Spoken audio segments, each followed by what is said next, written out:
Coming up on That's a Great Point. Gosh, if people really think coaches tell people what to do, like let's clear that up. Yep. It's like, gosh, I mean, although I will say I have a current client right now who literally said to me, I think you're the first person I've ever worked with who has explored things with me versus telling me what to do. And I'm like, what? Yep. I was like, well, what? Yep. She's like, yeah. She's like, every other person I've ever worked with tells me what to do, and that always makes me feel like I'm doing something wrong. And then when they tell me what to do and it doesn't feel right to me, I feel like there's something wrong with me because what they're telling me, this expert is telling me to do, doesn't feel right for me and my being. And it's like, that's huge awareness. Today's episode of That's a Great Point was inspired by a conversation between Michelle and myself. I was telling Michelle how a current coaching client was raving about the service he was receiving. The friend's response: I don't need somebody telling me how to run my life. There seems to be a stigma that coaches exist to tell you how to run your life. I don't know about you. If somebody tries to tell me how to run my life, my middle finger has a reflexive response where it pops up all by itself. Today's topic is rebellion. Why do we rebel? When is rebellion healthy? And what do you do if you have a rebel in your midst? If you find our content helpful, please share it with somebody you love. Thanks for playing along. Enjoy.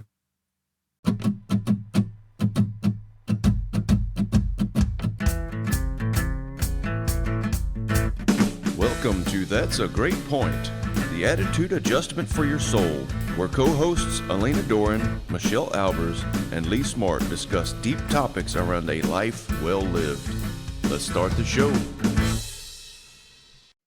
So you said that wrong. It's we're in the future now. It's ask a question, not ask a question. Oh no, who does that? Oh no. What do you mean, oh no? Axe? Yeah, you have to ask a question. No, we can't axe it. We are rolling then. Woo! Keep rolling, rolling, rolling, rolling, rolling. So in the spirit of rebellion, what kind of music y'all listening to lately? I have not listened to music in a hot second, if I'm being honest. I've been listening to podcasts and having phone conversations instead, which is, I'm not usually a phone conversation human, so. Hmm. So are you rebelling against music? No, music is my soul. I will never rebel against music. Yeah. The thing is I like all kinds of music, all kinds. Like, I mean, there's songs within every genre that I don't love, but like, I kind of like all kinds. Yeah. Just depends on my mood. Yeah, same. I listen to a smorgasbord. I listen to acoustic, classical, like jazz, super teeny bopper, pop, like 90s hip hop, like just 80s, 70s. So there's nothing in particular that's been on repeat lately? I've got my list on repeat, and my list is a whole bunch of them. The song that I've been doing dance breaks to, there is a song that I've been doing dance breaks to, and that's APT, apartment, short for apartment. It's a collaboration between Bruno Mars and this group called Rosé. It's cute. It's cute and boppy and energetic, and it gets me moving. The way you said that reminded me of Bop by the Hanson? Yeah. I love that. That's a great, it's the 2025 answer to Bop is what it feels like to me. Very much that energy, that like, come on kids, let's go. You know, those fellers made a beer, they call it hops. No, I didn't. Isn't that nice? They did. They growed up and started drinking, and they made their own beer. They grew facial hair and started drinking. They were wonderful. Like, they were talented musicians. One might could say that, yes. As cheeseball as that song may have been, that song it was did catchy. very well. I'd give them that. What's that? It was catchy, I'll give him that. It was very catchy. It was so popular, and they did incredibly well. Yeah. I What like are it. you listening to, Lee? I tell you what, I've been having Yeah. this one song by John Hyatt and Joe Bonamassa called "Down Around My Place." Has been on repeat in my head. It's an old bluesy song, and God, it's so good. That's one And that you shared with they us, yeah? yeah, I did. They have a live performance available between the two of them. It's originally a John Hyatt song, but then John Hyatt played with Joe Bonamassa on stage, and Joe absolutely ripped a solo in it in the middle, and they have like a little duet, and it was epic. That, and I've rediscovered my love affair with Pantera. So we want to talk about rebellion. My most rebellious phase in Yeah. high school, it was all about Metallica and then White Zombie and then Pantera. So I've absolutely rediscovered that love affair with Pantera. Um, it just reminds me of so much of the anger that was there that started the rebellion early on. I was Mm, just so angry. mm. Uh, so God, I love Pantera so much. Yeah. Oof. There's a lot of musical. It's amazing how much music conjures up for us Mm. Hmm. in our memories and period of time. It's interesting. All my personal rebellion came way later. Yeah, yeah. Total Well, adulthood. before we move from the music piece, that's a great. That almost came out all the way. I'm That's a like, come great on. point, and that Yeah. how music can bring up so much. So Oh I'm gosh. reminded of when my uncle passed away in 1998. He was 32. I was 14, and he was a significant piece of my life. And his passing really hurt the family a lot. All of us were devastated by it because he was a tremendous, tremendous individual. Give you an idea how awesome he was. His headstone, the epitaph was "Lover of life, giver of love," and that hurt. But during his funeral, I was taking care of everybody else. I had the laughs, the jokes, the smiles, the hugs. I was making sure everybody else was taken care of. Um, and I didn't break down and start crying until about 2 weeks later. I listened to Pearl Jam's "Black," which is a truly epic song. And I didn't allow myself to listen to that song again for more than 2 decades because of how much pain and hurt and loss was there. And recently rediscovered it, and going into it, all those emotions came back just in full force. Mm, But then in repeating the song now, managed to process a lot of those emotions, a lot of that loss that I never fully grieved for him. And that was my process on how to grieve his death decades after he passed away. Um, but yes, that was, I guess that was probably a good piece of why I rebelled so hard. Just pain, loss, hurt, abandonment. So Michelle, you want to mm. expand on our little bit of a conversation we started yesterday that started the topic? Yeah, it's so interesting how we got there. I just think Mm-hmm. because we were talking about coaching and even referrals from other people, and how just the idea of the concept of coaching can be taken in so many different ways. And I think you were saying someone told a friend about you because they had such, like, they're having such great results and they really find benefit in having the meetings and the guidance and all of that. And the person's response was, I have a pastor. I don't need anybody telling me what to do. And it was Mm-hmm. just like the whole I don't need anybody telling me what to do is so, I think it's key. It can be Mm-hmm. such a trigger for rebellion, for one. And then if you go to the duality of that, the flip side of that is like, and also there's a piece of us that just wants the magic pill. We want someone to tell us what to do that's going to work instantly, that we can then Mm-hmm. move on. And I think, it's funny because, like, I find myself rebelling more against the magic pill now than anything else because I know it's bullshit. Right. um, but Somebody give also me that growing one up, thing that's going to set me free. I need that one thing. Come on. I know there's just one piece of information that I'm missing that's going to be the thing that if I just do this, woo. yeah.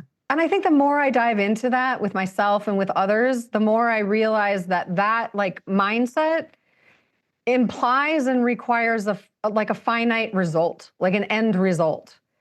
And it just doesn't work that way. There's not, I mean, we can hit milestones and achieve things. And also there's always more. And it's even like there's that one talk, I can't remember who it's by. Oh, I'll have to think about it. But he talks about like Harvard students. You'd think they'd be the happiest students on the planet, and they're not. They hit one goal and then they look for the next goal and then they look for the next goal and then they look for the next goal, and they're never happy because they're always thinking they need more to be better, to be good enough. And I think it's such a fascinating thing what we rebel against. It's like, I don't want anybody telling me what to do. And it's like that, the way that was said to me, I was like, because I feel like this is when I rebelled growing up. I rebelled with people telling me what to do because it implied that I was doing something wrong, which meant I wasn't good enough and I was unlovable, and it was fodder for the story that I was already telling myself. And so it kept me in that stuck spot. What a key piece of it. I'm not good enough. And I think where you and I landed was like, gosh, if people really think coaches tell people what to do, like let's clear that up. Yep. It's like, gosh, I mean, although I will say I have a current client right now who literally said to me, I think you're the first person I've ever worked with who has explored things with me versus telling me what to do. And I'm like, what? Yep. I was like, what? Yep. She's like, yeah. She's like, every other person I've ever worked with tells me what to do, and it always makes me feel like I'm doing something wrong. And then when they tell me what to do and it doesn't feel right to me, I feel like there's something wrong with me because what they're telling me, this expert is telling me to do, doesn't feel right for me and my being. And it's like, that's huge awareness. Right. Yeah. Superiority versus inferiority. And to be made to feel inferior is a surefire way to make somebody go, ha ha, looky here, I've got this special middle finger for you. Yeah. And I think, like, I would love to hear you guys, like, your breakdown of this, or maybe it's not a breakdown, but like, there's a difference between telling somebody what to do and offering guidance, like just guidance. And for me, I think the difference is telling me what to do is a dictation and a requirement that I have to do said thing. And guidance is like, but what if we explore this? What if we tried that? Let's get creative and clever and inquire and inspire versus like, and I want guidance. I want people with lived experience who've done the things, who have wisdom that I couldn't possibly have, to like offer guidance. That's a beautiful thing. But if somebody comes in and tells me what I have to do and they think they know what's best for me, I'm like, fuck right off. I'm out. Yep. Fuck right off. Yeah. I had a recent experience in a group that I'm in. And I asked the group for help. I said, I'm looking for some guidance around my business. And immediately one of the guys goes, oh, I know all about business. And he just started dictating. And then the next guy picks up and he starts dictating. And it's just one idea after another, after another, after another. And I never had a chance to say what I have done, what I haven't done, what I'm struggling with. It's just like, let me tell you all the things that I have in my brain already. And I'm just going to dictate everything to you. And I left that meeting aggravated. I was irritated to the max. I was just not happy with the situation. Mm. Yeah. Well, and did they even allow you to ask a question?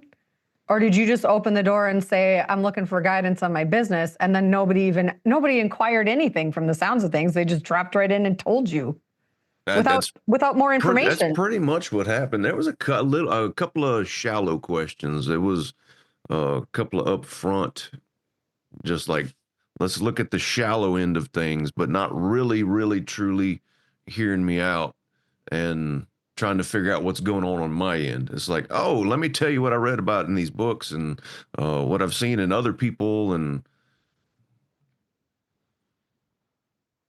what you stewing on, Alina?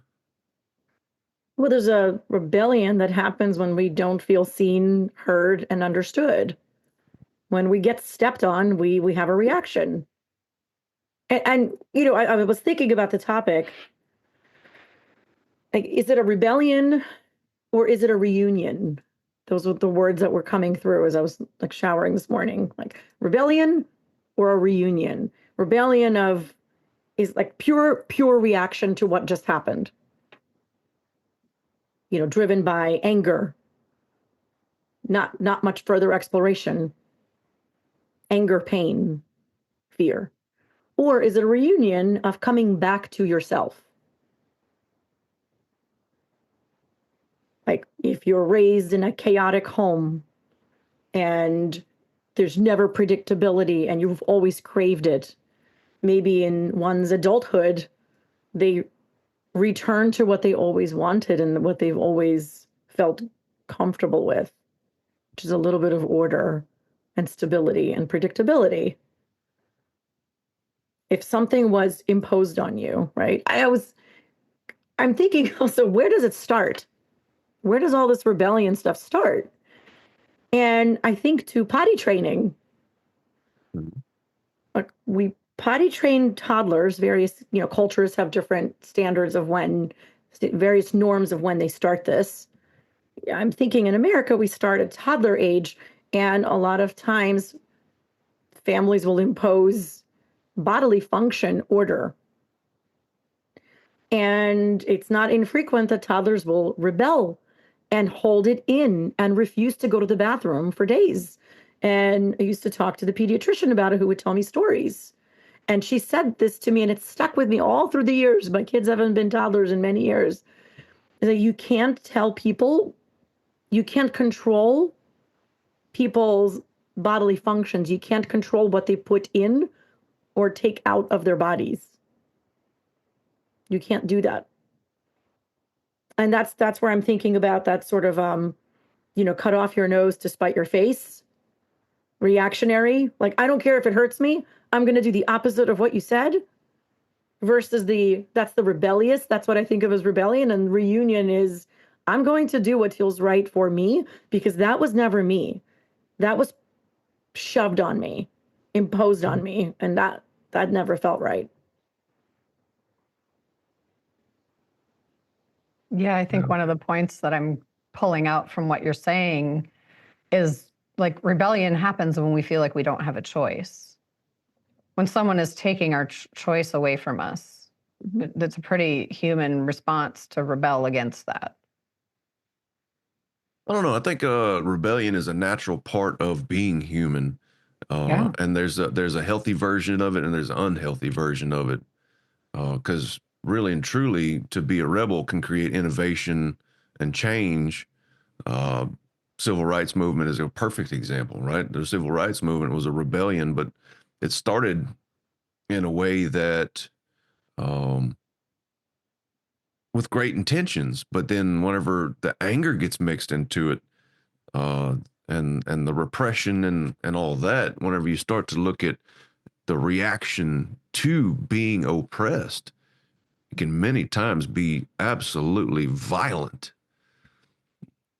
I'm thinking about going all the way back to childhood and how, you know, infants and toddlers naturally rebel because they're finding themselves. And that's what Alina's talking about, is that trying to figure out who I am and where I belong and what I stand for. And there's a there's a thing that can happen later on in childhood whenever kids start to become able to be responsible.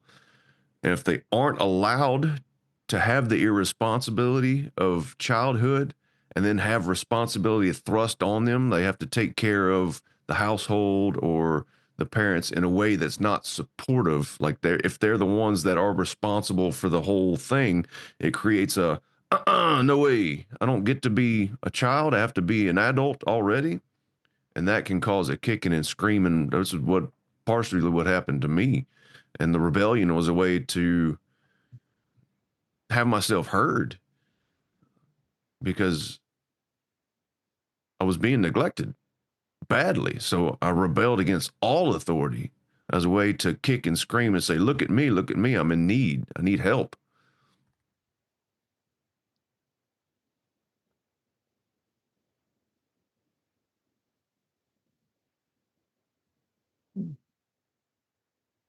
Was that a mic drop? No, that's I'm thinking about you and what you went through, and just feeling empathy, because that sounds shitty yeah, I mean, and infuriating. How was it for yeah, you? well, to be less vague about it, like, specifically, one example was, I was at my grandparents' house. There's nobody there but me, and my mom came to pick me up, and when she pulled up in her car, she was drunk, just wasted drunk, and she had my younger brother with her. He's 5 years younger than me. I was probably 10, 11 at the time, and, I took him out of the car, and I said, "We're not going with you." And she fought me. She said, "Get in this car," and started to call me names and started to tell me how shitty of a son I was, and you know, I ended up winning that argument, and we kept ourselves. Me and my little brother stayed with my grandparents that night, and she, after she left there, she went and got in a massive wreck and broke, I don't know, 4 bones, 5 bones, something like that. Totaled the car. We were almost in that car. And that's the kind of responsibility that I had put on me from an early age. And now that I know what I know, that's a big reason why I rebelled as bad as I did. Because I used to be the rebel. My teachers hated me. My gym teacher told me at one point I gave up on him. I quit in a parent teacher meeting, right? So I know all about rebellion.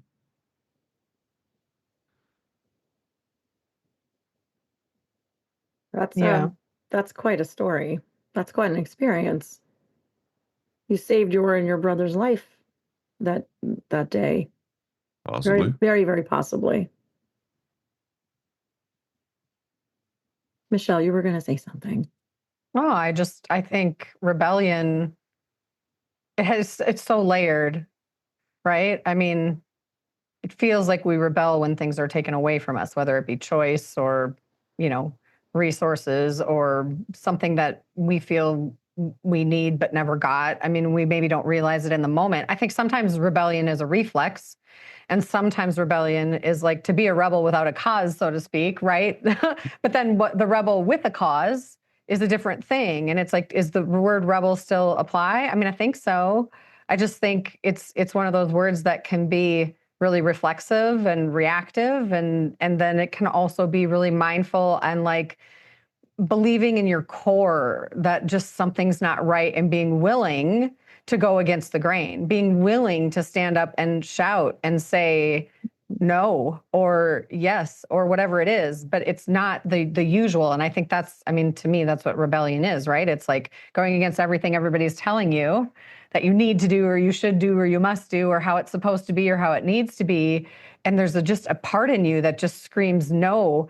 And I do feel like it's like our inner, you know, soul, like our wise voice that says, something has to change. And then that, you know, I think over time it can become mindful and aware. And I think really that might be a different word at that point, because I think rebellion stems from, we don't even always know why, but we're just, we're willing to stand up and do something different outside of what we would usually do or what the norm does, certainly, and to fight for something that matters to us. And sometimes I think we don't even know what that is. Like, I think about teenagers and it's like, yes, we rebel and it's just what we do. I think there's just more to it than that. I think it's deeper than that. We just don't know it at the time.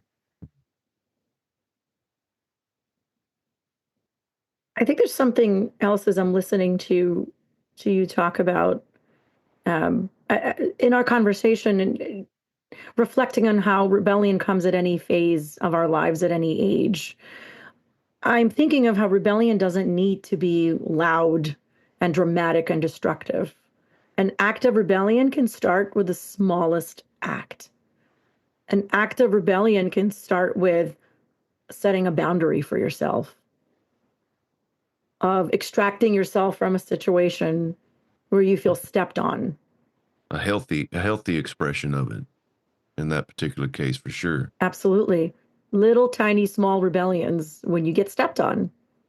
Mhm. And I wonder, like, I mean, I think both can be true, but part of me is like, sometimes those tiny steps take you beyond where you thought might be possible simply because it's a smaller change. So it's not felt quite so powerfully to the other people in your world. And so, because people resist change for sure. Mm. Most people resist change for sure. I live in the But South. You don't have to tell me about that one.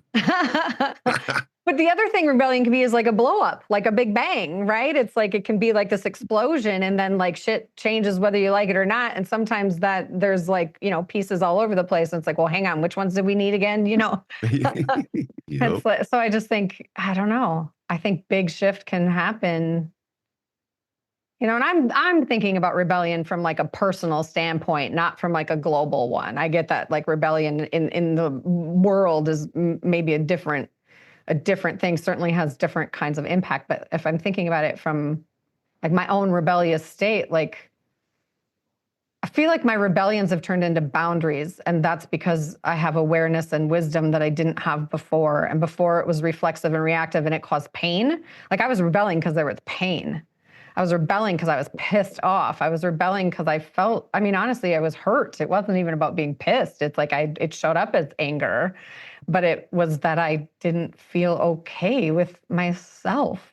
There's And always something underneath anger. yeah, Anger is the expression of something else: hurt, pain, resentment. A whole host of other things. Powerlessness. yeah. I just had a thought go through my head a second ago, and I managed to lose it. Mm. Oh, the rebellion of how we can get comfortable with things as they are. And if somebody tries to change us without us choosing to change, can cause us to, no, I'm comfortable like I am. No, I don't want to move. I don't want to change. Uh, and so that's why you'll see riots many times because great example. It won't be long till 18-wheeler drivers are no longer needed nearly as much as they are now. The way the automatic vehicles are coming. And just as well as I do, people are going to go nuts over this because they're taking our jobs. Computers are taking our jobs, right? And if you think back to whenever horse and buggy drivers existed, and then automobiles came around, there was factory jobs existed, and all of a sudden they started to automate factory jobs. There's always this change and progression that happens. So you have one side is rebelling, trying to innovate and progress, and the other side is like, no, I want to keep things the same. I'm comfortable here. Don't make me change. So there's a pushback, a repulsion of that change. So the rebellion's on both sides. Yeah. Absolutely. Um,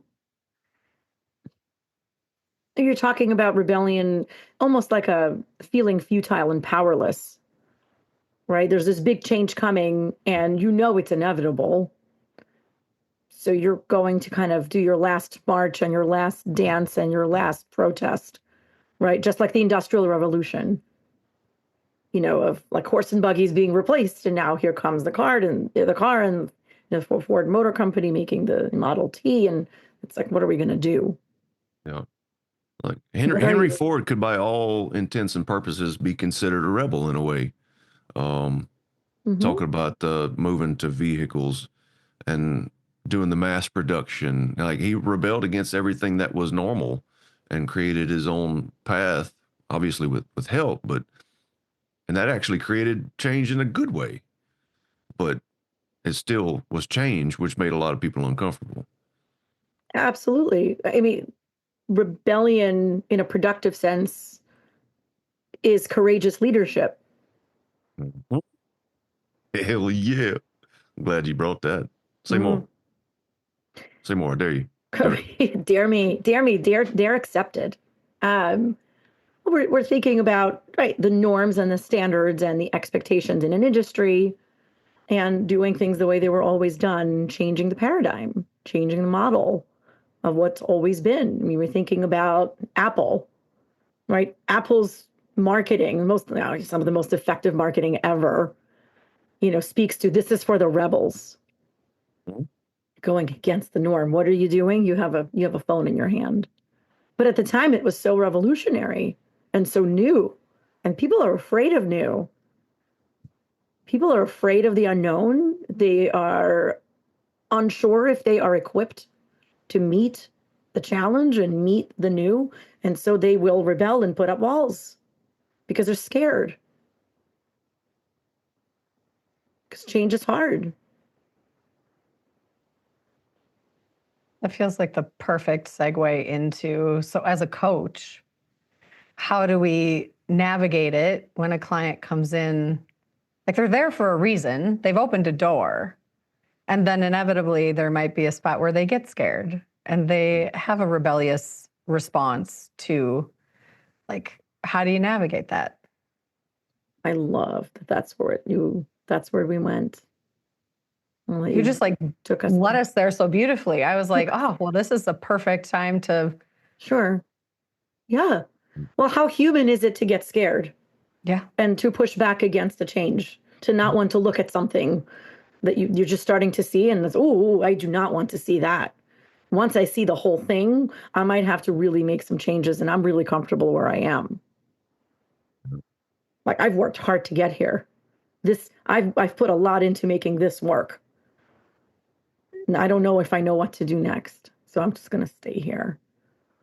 I think when we see that, I think exploring a stuckness is what we do as coaches. And the difference between someone who's going to tell them what to do is exploring and getting curious about the stuckness and not judging it. And that's what we as coaches do, is we'll sit with this person, we'll be where they are with them and explore, where are we? What does it look like? Like, is it dark? Is it light? How does the air smell? How's the temperature? Are you sitting? Are you laying down? What's it like for you to be where you are? Yeah. And then start to figure our way out. Or what do we want to do with it? Do we want to stay where we are and stay here longer? Oftentimes, when we give that space as coaches to explore what's really happening without judgment and without this, prescriptive, here are your three easy steps to an easy solution, oftentimes answers emerge from the client, not us prescribing them. They emerge in the best way because they're coming from the client. It's the client's truth. It's not us imposing what we believe they should be saying and thinking and doing. We are helping them unearth what's inside them, what is true for them, their context, their story, their perspective.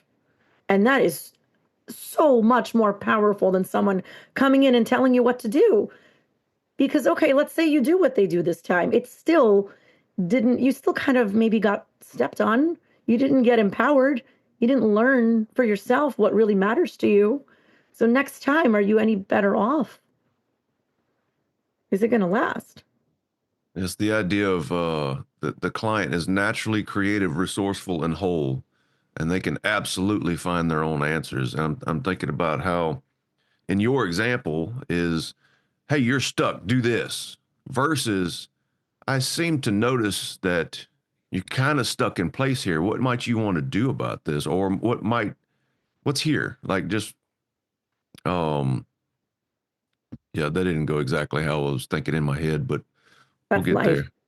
Yeah, you're Well, right. As I see, yeah, like, well, I'm thinking about specifically how really, truly great people, great organizations do things their own way.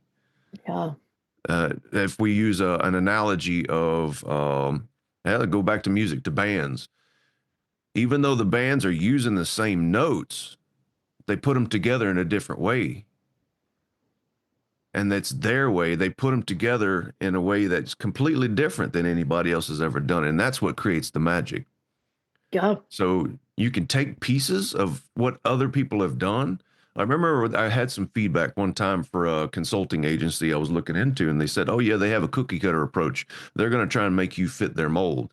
Mm. And this was my first experience of truly ineffective consulting and coaching, because they absolutely did try to use a cookie cutter approach. You follow these steps, 1, 2, 3, and you'll get what you want.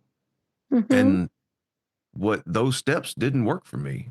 I ended up hiring a coach after that helped me find my way, and it was infinitely more effective to figure out what my steps were and to create it my way and using my circumstances, my tools, what I'm my strengths, right? And that's whenever I finally made the changes that I was looking to make in my business. That's whenever I finally started to make it to where it was running on its own. I was able to back off a little bit, spend more time with the family, instead of doing all the work myself. Hmm. That's real change. It was your deciding. Yeah. Yeah, I got the chance to experience it firsthand. I hired a consulting company, do it this way, blah blah blah blah, and it led to very little results. Very little Hmm. change happened.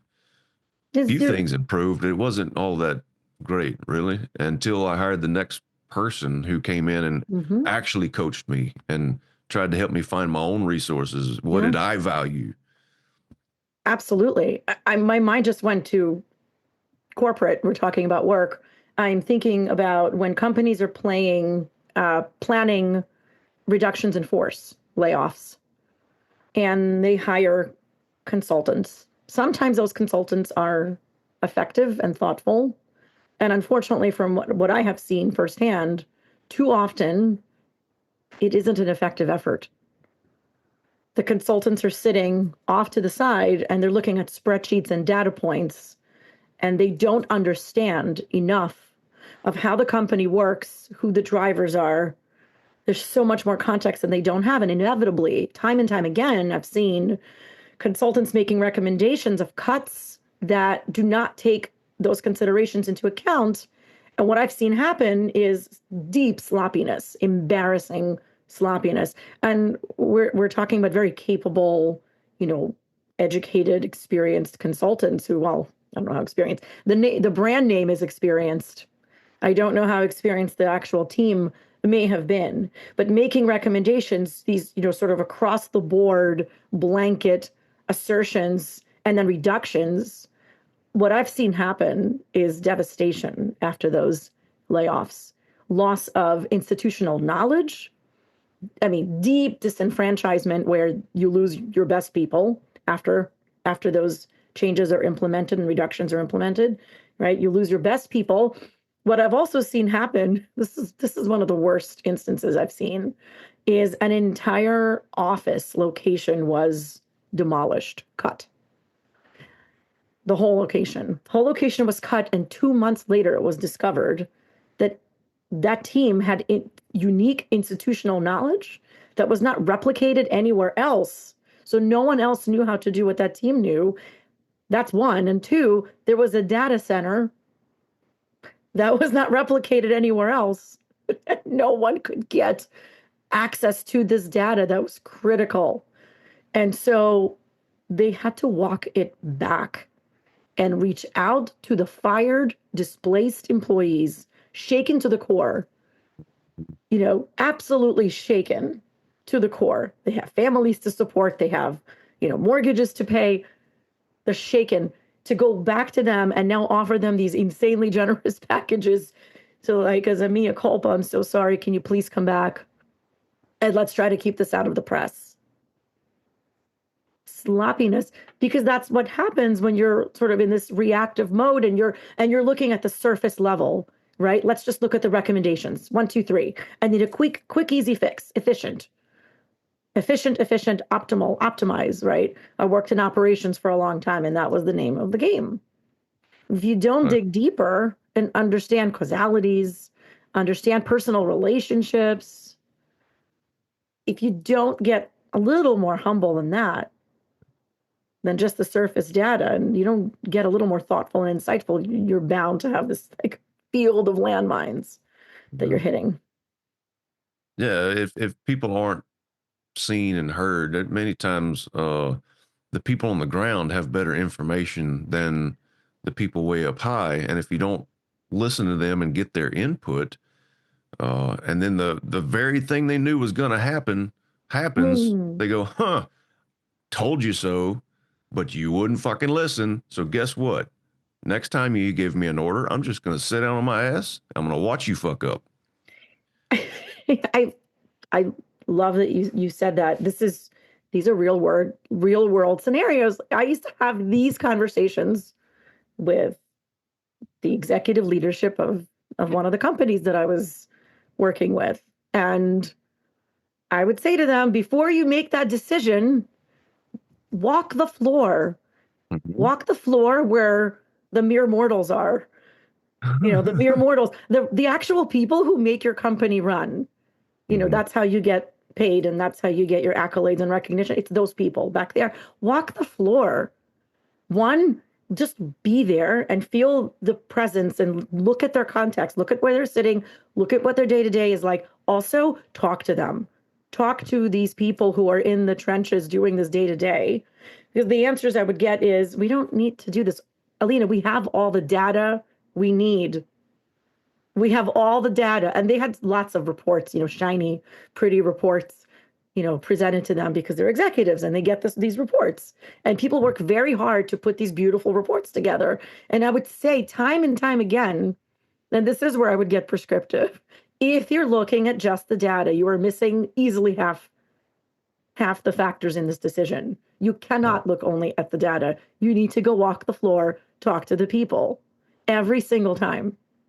Yeah, the soft skills, the intuition, the people skills can make or break any organization or any relationship. Those soft skills, uh, thinking about how many times you'll have the same kind of atmosphere in a relationship, in a marriage, and one of the parties or both of the parties then start to rebel against each other instead of being on the same side because um, it's just a form of dictatorship. It's like, oh, that you're not seeing me. You're just telling me what to do. So you get that shutdown, right? So I'm noticing the time. Hmm. How y'all feel about moving on into the top 3 points? I feel like we can keep on going with this topic for a while. Um, We can. We mhm. can. Want to get into it? Yeah, you ready to go, Alina? Let's do it. Do it. Dare double time this time. Double dog dare you. Double dog dare accepted. Let's talk about rebellion. Number one, ask yourself, is it rebellion or is it reunion? And what I mean by that is when you feel yourself taking action, behaving a certain way, is it a cut your nose off to spite your face? Are you doing something just to prove something to someone else? Or are you reuniting with yourself? Are you coming back to you, what feels authentic and right to you? That is an examination that I highly encourage. I can't tell you how many friends, clients I've had who, when we talk about this, taking action as a like life decisions as an FU to parents that I know a lot of folks have taken and later didn't feel great about, versus an act of rebellion of, for example, if we're talking about families, in my family, it was always, people would always talk over each other and disrespect each other. And that is not the way I am going to be spoken to. And so I will have boundaries and I will draw them. And that's where you're being authentic. And that's where you're coming back to yourself. Number two in rebellion is very much along the lines of drawing boundaries is a rebellion doesn't need to be loud. It doesn't need to be dramatic. It can be quiet acts. The smallest acts can feel rebellious and can feel right, just like drawing those boundaries for yourself, just like extricating yourself from situations where you feel compromised or stepped on, just like saying no to a work assignment or delaying it or, having a conversation with your team. about meeting deadlines, being on time, honoring your values or the values of your company that you've all signed on to honor. And number 3 is vulnerability can be an act of rebellion.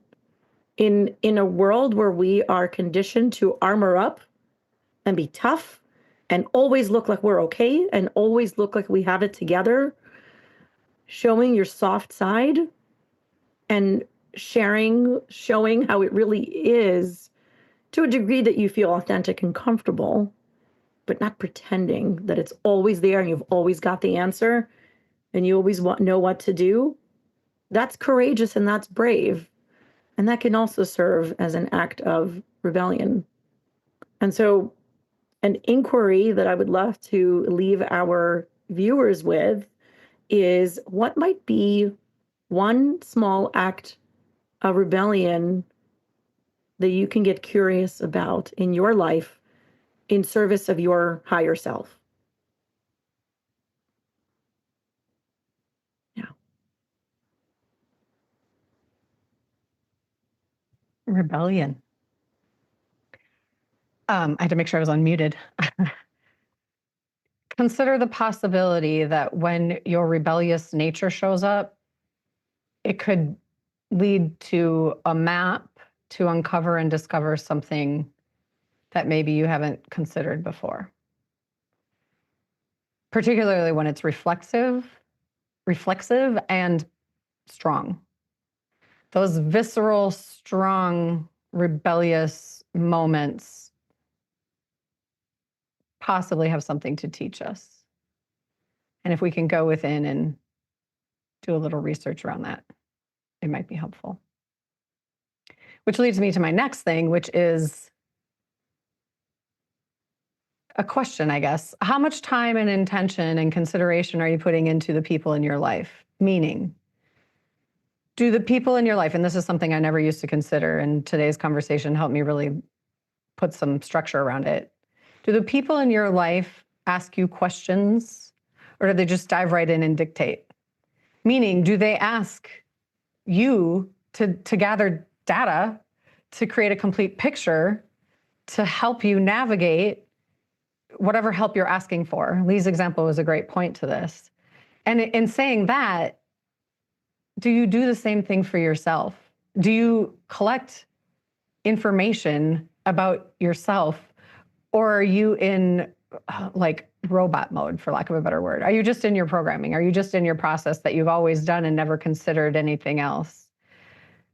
And I think 3, with rebellion and really with anything, I think, how do you show up as a good friend, as a good coach, as a good mentor, as a good partner, as a good human? You inquire, you ask really good questions. And it's not just about the questions, it's about pausing to listen and to really consider. Like, I ask a question when someone asks me if I have time or if I have an ear to listen. I ask, are you looking for like feedback, or do you just need to verbally vomit and need an ear? The other thing I ask is if I'm needing something from someone, I start with, do you have the capacity? Where are you at today? I have something kind of heavy. So I just think, consider asking way more questions and being really intentional about it. And I use words like consider, or what if, or is it possible, or could it be? Because none of this is a dictation. It's all a consideration, because we're all unique. We all tick our own ways.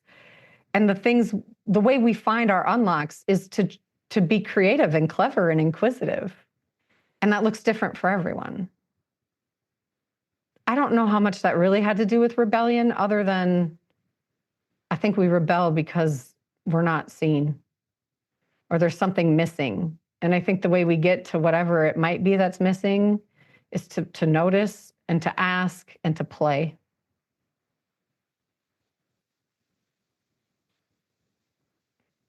Very nice. All right, here we go on rebellion. Point number 1. Rebellion lies on a sliding scale. On one end is the middle finger held high. I've got no more fucks to give. Let me show you how I'm going to do exactly the opposite of what you've told me that I'm going to do or that I need to do. Um, that can lie from the a sense of being sick of repression or not being seen or trusted, um, of being belittled, not having autonomy lies on this side. Or it could possibly be just a sense of we all have a little piece of chaos in us. If you've ever had that thought, I wonder what it'd be like to drive into oncoming traffic, or maybe I should stick my finger in my friend's food. Just had that urge, right? That urge for chaos. Um, or there's a really great story about my brother and I dropping atomic cherries in people's throats, just and causing that gag reaction. I don't know if you know what an atomic cherry is, but it's a cherry that has been soaked in Everclear, and it can cause a serious reaction. So one day we decided to go throw them in people's throats just for fun, just to add that little bit of a chaos. So that's one end of the scale. The other end of the scale is to have a grand vision for how things could be, uh, to help find our identity, to find who we are as a people, and to find that autonomy. And it's to create innovation, to create progress as a people. So there's different expressions, and it lies on a scale, and there's going to be some version of it. It's not polarized. There's going to be a sliding scale of everything in between what I just described. This sense of chaos, the sense of destruction, the sense of screw you, versus I have a grand vision for how things could be. I'm thinking about Martin Luther King in this particular example. What a great example of somebody who rebelled in a way that was just beautiful because of the change that he created and helped to start creating. So, um, point number two is take a deep look at what might be motivating that desire to rebel. Because many times it's that sense of anger or frustration or fear or resentment, or it could be motivated by some of your little bit higher ideals that I mentioned previously. So whenever we can actually take a look at what motivates us, what's motivating the desire for rebellion, we can start to figure out a lot of things about ourselves and what we care about and what we value. And when we live within those values, our life gets supremely better, especially if we can find a way to tactfully rebel within our value system. And point number three is if we have a rebel in our midst, say within our organization or on our home, it's like we have my wife and I have some up and coming teenagers, so you know that rebellion's coming soon. So whenever we have those acts of rebellion, to take a very, very close look at me, at us, at yourself, if you have a rebel in your midst, because many times that could mean that they don't feel seen or heard or understood, that they don't feel like they're supported, they don't feel like they have the freedom of choice, which is a huge piece of this, to have freedom to choose how we want to live our own lives, to have freedom to be ourselves and to be authentically us and not be told what to do. Rebellion many times is it's against disempowerment, right? To tell somebody what to do, like I have the right way, and my way is the only way, and you need to follow my rules and my directions. And I have all the answers; you don't have any. Is a way to absolutely destroy self confidence, to destroy self esteem, and that's not empowering. That's not a way to grow people. That's not a way to help people realize that they are capable, they are creative, resourceful, and whole. So to treat people like they are naturally creative, resourceful, and whole, then empowers them And then once they know that you're on their side, you get to be on their side versus oppose them. And that's a significantly better place to come from. So, as a coach, it's easy to slip into that consulting hat because, oh, yeah, I think I have the answer that might suit you. Let me just give this to you because it'd be easy. And it takes far more patience and far more wisdom to step back and allow people to go through their own process. There's a great quote by Steve Chandler: is you can't push somebody past their own development. So once once we've created that relationship and once we've established that we're on their side, that's how we can really create what it is that we want to create. And it just requires patience. Yeah. And with that, I am complete. What a beautiful place to end an episode on rebellion with calm and peace. Yeah.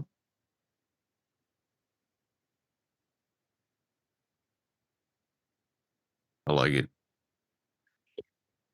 I wasn't sure what all I was going to talk about. Then I started reflecting on my life and like, oh, I am the supreme rebel. Um, that's why I ended up being an entrepreneur. Because guess what? I could do things way better than you can. Watch me go. Right. Oh, Right. shoot. So many lessons learned from that. Yeah. It's thinking the scale you talked about, scale from rebellion to surrender. Mhm. Something else to think about. Anything else you want to add before we hit the Buton? No, I think we ended in a beautiful place. What about Yeah, you, I think so Michelle? too. I think so too. Let's hit the button. Perfect. Farewell. Thank you for listening to That's a Great Point with Alina Doran, Michelle Albers, and Lee Smart. To find out more about how we can serve you, check out our links in the show description. Thanks for playing along.